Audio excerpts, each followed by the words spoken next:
C'est sous la pluie que se termine cette dernière journée des finales SHF. C'est avec beaucoup de courage que les cavaliers et jeunes chevaux ont disputé l'épreuve finale de ce championnat de France de dressage. Chez les poneys de 4 ans, c'est Follow Me Fast qui remporte le titre. Le mâle PFS, sous la selle de Cassandra Roussel, obtient un total championnat de 81.2 à l'issue de la deuxième épreuve. Nablissimo Star, présenté par Jessica Michel-Botton, termine deuxième avec un total de 80.9. Farbenfro Fast complète le podium. Présenté par Marie Weck, la jument PFS termine le championnat avec 79.8.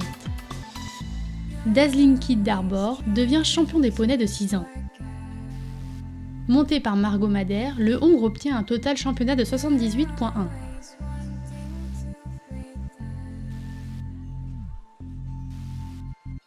Le champion 2018 des 5 ans, Darkon Light Artifume, termine à la deuxième place. Le mâle obtient la moyenne de 74.6 sur les 2 épreuves sous la selle de Charlotte Daval. Dragon Ball de Mel, présenté par Gilles Chialatavang, complète le podium avec un total championnat de 74.1. Pour finir, la dernière finale, les chevaux de 6 ans. La 3e place du podium revient à Fidertans for Rosie. Le Hongre obtient la note de 76.8 sous la selle de Pauline Guilhem. Furstina, présentée par Flore Valarin, réalise la plus belle remontée au classement avec une reprise finale de 77.4. La jument se classe deuxième. Enfin, Dorian Gray de Hus s'impose largement avec 86.0.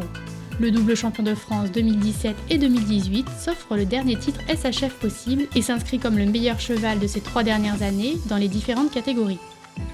Un véritable carton plein pour sa cavalière Jessica Michel-Botton qui remporte les 3 catégories cette année avec les protégés de Xavier Marie. Cette année, j'avais un gros lot de chevaux de très haute qualité. Je pense que c'est la première fois que j'avais des chevaux de si haute qualité tous ensemble. Je savais que c'était possible, en tout cas en termes de qualité, d'avoir le champion des 4, 5 et 6. Chaque année, le niveau à la grande semaine, il augmente. Donc forcément, chaque année, c'est plus de pression pour être sur la première marche parce que c'est vrai que quand on vient, on veut essayer de montrer le bon travail et forcément, le but, c'est d'être premier, d'avoir un cheval, de repartir avec un cheval champion.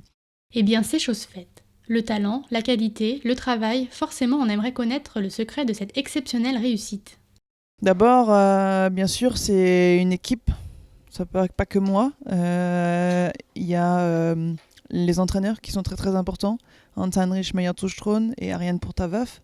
Ça fait quand même presque 15 ans qu'on travaille ensemble. Ça, c'est quand même un ingrédient très important. Il y a bien sûr les propriétaires des chevaux. Je pense à Monsieur Marie, bien sûr, précurseur de cette réussite.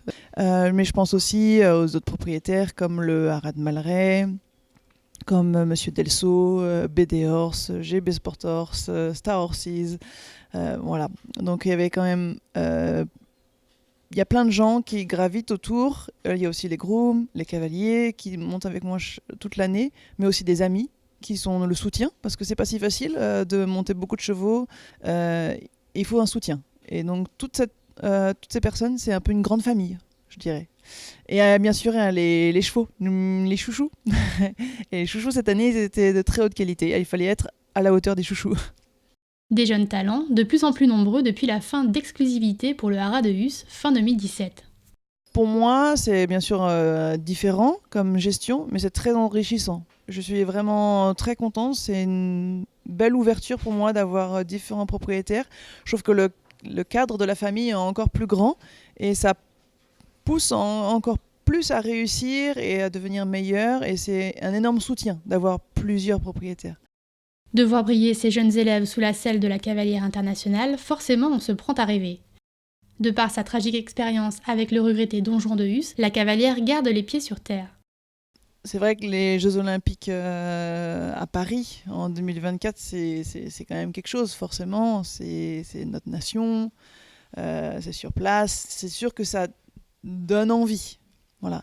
Je sais qu'aujourd'hui, dans les chevaux que j'ai, Dorian serait dans l'âge d'y arriver. Pour l'instant, Monsieur Marie est partant pour le challenge de garder le cheval et puis d'aller vers l'objectif Paris. Je pense que Dorian est supérieur nettement en termes de qualité que Rivera. Moi, c'est sûr que si je retourne à haut niveau, je veux pas faire, je veux faire plus. Je veux pas faire moins, ça c'est sûr, mais je veux faire beaucoup plus que ce que j'ai fait avec Rivera précédemment. Et le niveau augmenté. Donc voilà, il faut un cheval de qualité, mais il faut aussi le former positivement et dans cette voie. Je pense que effectivement Dorian pourrait convenir, mais encore une fois, voilà, j'y vais étape après étape. Aujourd'hui, il a 6 ans et c'est déjà un peu piaffé, et j'essaye de me faire plaisir avec ça. Retrouver cette championne au plus haut niveau avec ce hongre sel français, c'est tout ce qu'on peut leur souhaiter, pour aussi faire briller l'élevage français à l'international. La grande semaine de Saumur, c'est fini. Rendez-vous ce prochain week-end pour la grande semaine de Compiègne, pour suivre les jeunes chevaux prêts et poneys d'attelage, mais aussi la nouveauté SHF, la finale du circuit pratique.